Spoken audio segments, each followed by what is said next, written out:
I'm going to tell you how Spider-Man came into being. It's a true story, although sometimes it's hard even for me to believe it.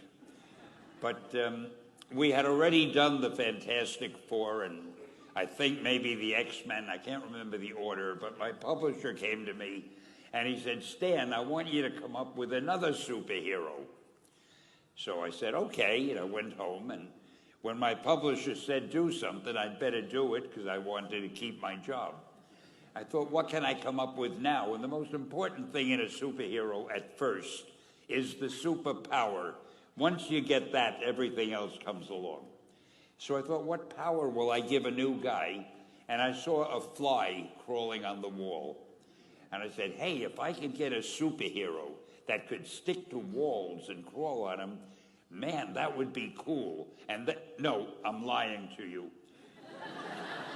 I don't think the word cool was in use then. I probably said it'll be groovy.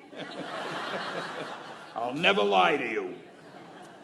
So I thought that was good. Now I needed a name. So I said, well, let's see, Fly Man, Mosquito Man. I got down to Spider-Man. Spider-Man. It just sounded dramatic. So, okay, I had my hero, I had his power, his name, and then I figured just for fun, I'm going to give him personal problems, because except for you people who are that your lives are perfect, but most other people have personal problems. And then I thought I'd make him a teenager, because there were no teenage superheroes that I knew of at the time. So armed with all that wonderful material, those great ideas, I ran into my publisher's office and I told him. This was my reaction, the reaction he gave me. Stan, that is the worst idea I have ever heard. First of all, and he started to give me his, because he's a very logical man, very intellectual. First of all, people hate spiders, so you can't call a hero Spider-Man. You want him to be a teenager? Teenagers can only be sidekicks. And you want him to have personal problems? Stan, don't you know what a superhero is? They don't have personal problems.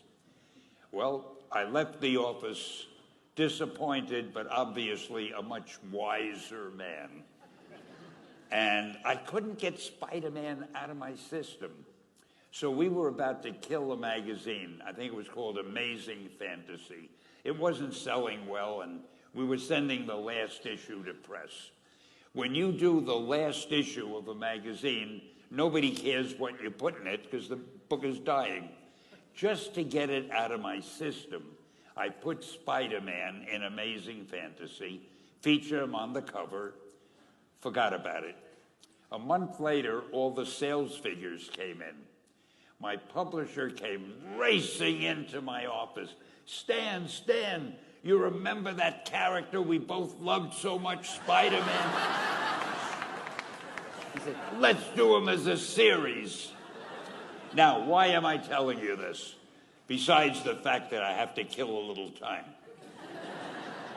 If you have an idea that you genuinely think is good, don't let some idiot talk you out of it. Now, that doesn't mean that every wild notion you come up with is going to be genius, but if there is something that you feel is good, something you want to do, something that means something to you, try to do it, because I think you can only do your best work if you're doing what you want to do, and if you're doing it the way you think it should be done, and if you can take pride in it after you've done it, no matter what it is, you can look at it and say, I did that, and I think it's pretty damn good. That's a great feeling.